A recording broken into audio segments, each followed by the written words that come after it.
Israel kembali berulah mengancam Hizbullah memperingatkan bakal meningkatkan serangannya di Lebanon. Ancaman itu disampaikan Menteri Pertahanan Israel, Israel Katz, sehari setelah Kementerian Kesehatan Lebanon melaporkan 4 orang tewas dalam serangan Israel.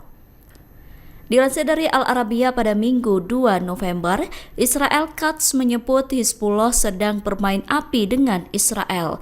Menurutnya, Lebanon sedang menunda-nunda melucuti senjata Hizbullah.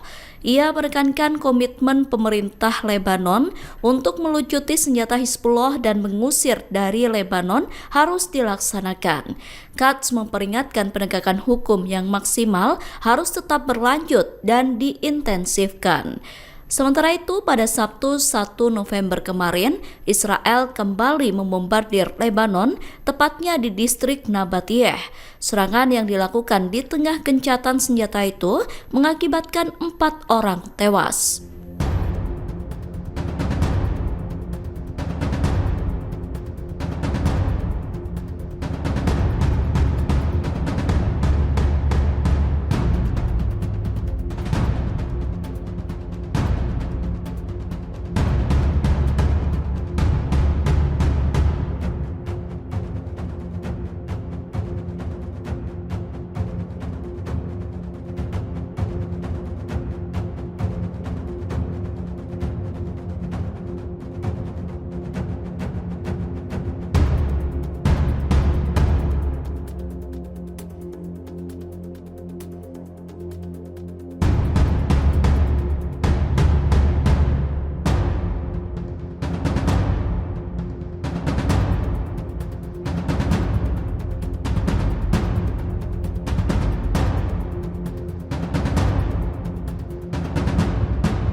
Download Tribun X sekarang, menghadirkan lokal menjadi Indonesia.